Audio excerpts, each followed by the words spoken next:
What are the probable scenarios for the future? War. Say again? War, peace. War, peace. Okay. Anything else? What is the likelihood of a war between the two communities? Small. I don't know.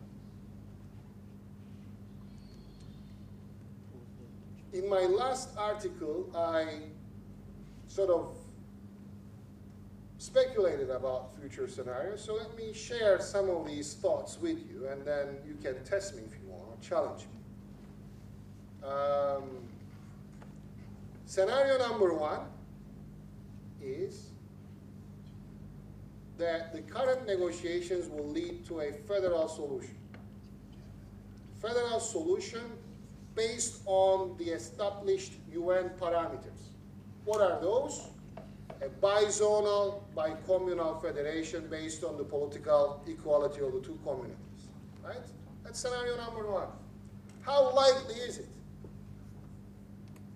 Well, we know that since 2003, there is a new government in Turkey by the name Justice and Development Party of Recep Tayyip Erdogan. I don't know if you are familiar with it. A party which has a new Cyprus policy. And their policy is to push for a federal solution in Cyprus, a solution based on the UN parameters. So that means that they don't want to leave the negotiation table.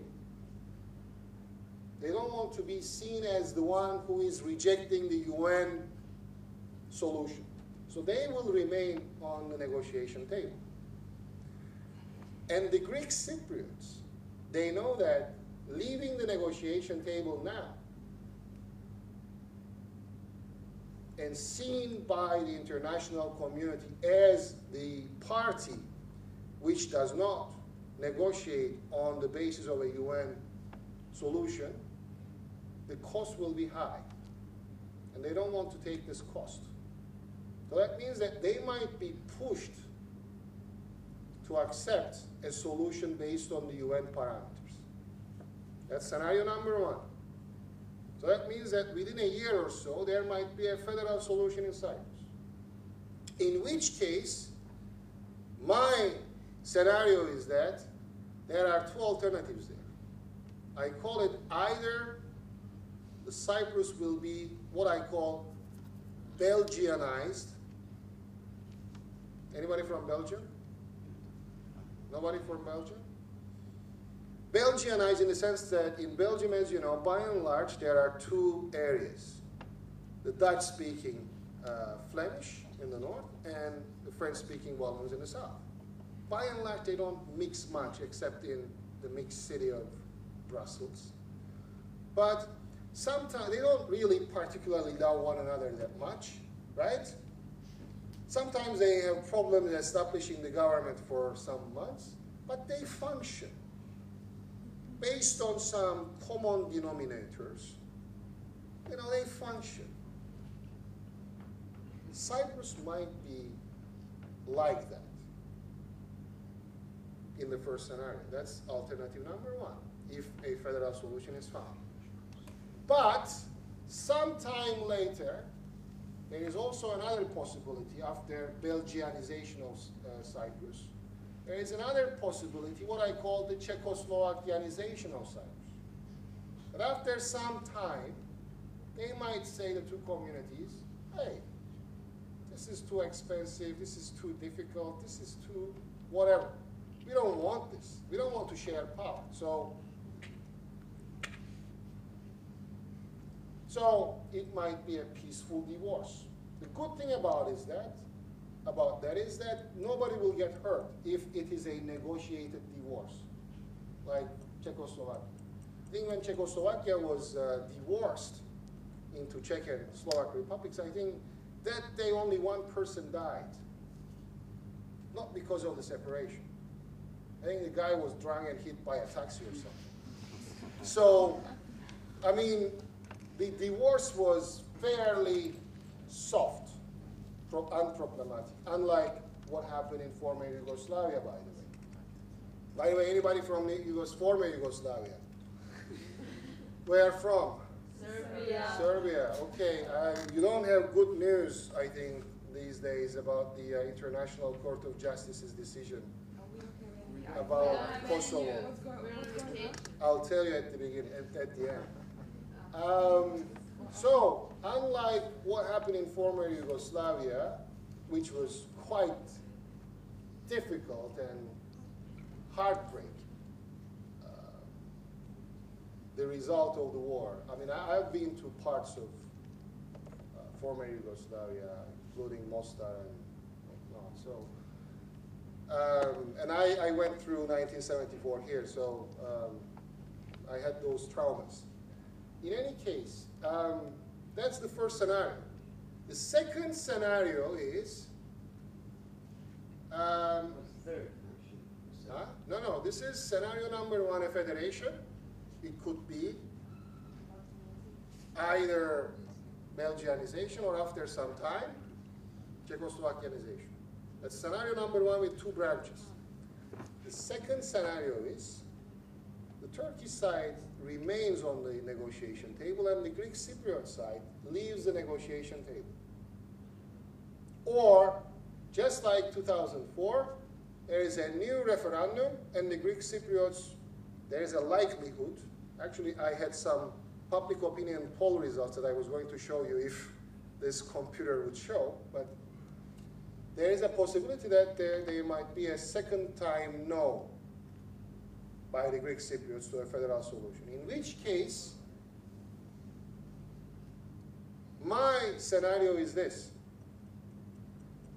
Three dynamics starts operating at the same time simultaneously. Three dynamics. I call them, number one, Taiwanization of North Cyprus, Taiwanization of North Cyprus, Kosovoization of North Cyprus, and Hatayization of North Cyprus. Now I explain. Hatayization of North Cyprus. Hatay. Hatay is a province of Turkey,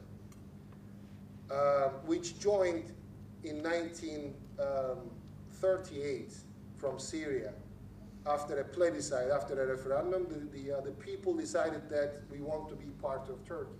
That's Hatay, the province of Hatay. What do I mean by this? First, Taiwanization. What I meant by Taiwanization is that the relationship between North Cyprus and the rest of the world becomes more and more normalized. Countries do not recognize TRNC, but they start having relations just like they have a relationship with Taiwan, meaning Taiwan has direct flights, it can trade with the rest of the world, simply that the world does not recognize it officially.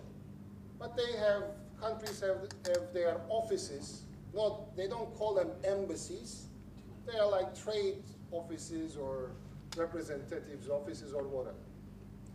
In fact, I argue that Taiwanization already started in North Cyprus after the referendum. If you look at the amount of relationship of North Cyprus, TRNC, before the referendum, and the amount of its relationship with the rest of the world after the referendum, it is very clear that TRNC has more relationship with the rest of the world. So that's Taiwanization. If the scenario happens that the Greek Cypriots leave the negotiation table or say no again to a solution, my argument is that Taiwanization will be faster. Second thing, what I meant by Kosovoization of North Cyprus is that North Cyprus becomes, well, North Cyprus is going to be recognized by a number of countries, but it will never become a member of United Nations, just like Kosovo. Today, 69 countries recognize Kosovo, but the rest of the world do not. And since countries like Russia, who is a member of P5, permanent member of the Security Council with a veto power, it will not become a member of United Nations. Just like that, the Russian foreign minister, Lebedev, a few months ago said that we will never recognize TRNC. Okay, so what does that mean? What does never means in international relations? 5 years? 10? 15? Republic of China was not recognized until 1972, right? The big China with 1 billion people was not recognized until 1972.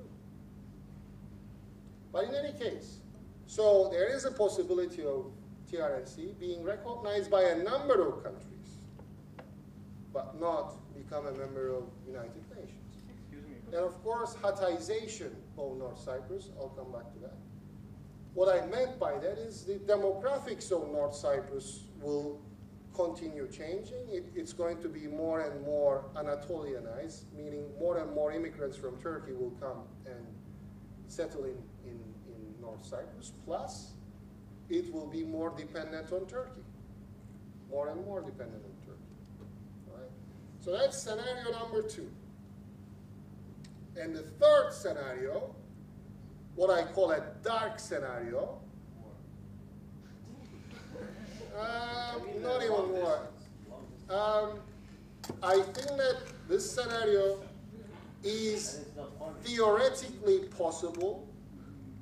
I believe personally that the scenario I'm going to picture you now is theoretically, if you allow me, I'll finish and then I'll give the floor to you. Or you can come and sit down here. I think this scenario that I'm going to picture to you now is possible, theoretically possible, but practically I don't think that it is likely. So the scenario is this. The relationship between European Union and Turkey is frozen, even finished, and that means that its reflection on the Cyprus problem is that Cyprus problem is not going to be resolved. That means that Turkey will be what I call Middle Easternized, much more Middle Easternized, much more Islamicized. And the isolations of North Cyprus will continue. That's the dark scenario. I think that you have a darker scenario, which is the war, number 4. If I look at the history of war, the war is like now it's a war, like 2 wars now. 2 wars? What do you mean by that? Like 2 wars. Yes. Afghanistan and then Iran. Right? But what is the likelihood of a war between Greek Cypriots and Turkish Cypriots on the island? The thing is, like, you don't recognize yourself as a nation. That you always said is a Greek, and there's a Cyprus, Turkish. You see, this is the island. Yes. It's like one. If the Greeks gonna fall down because of the recession, like they're losing their power, and let's say Turkey gonna go up because of the economy, they're gonna come here and just complete the whole island. It's not like like in Belgium, they're using one language and they're using the same currency. In here, it's totally different. They're not using one language in Belgium. They're using 2 languages.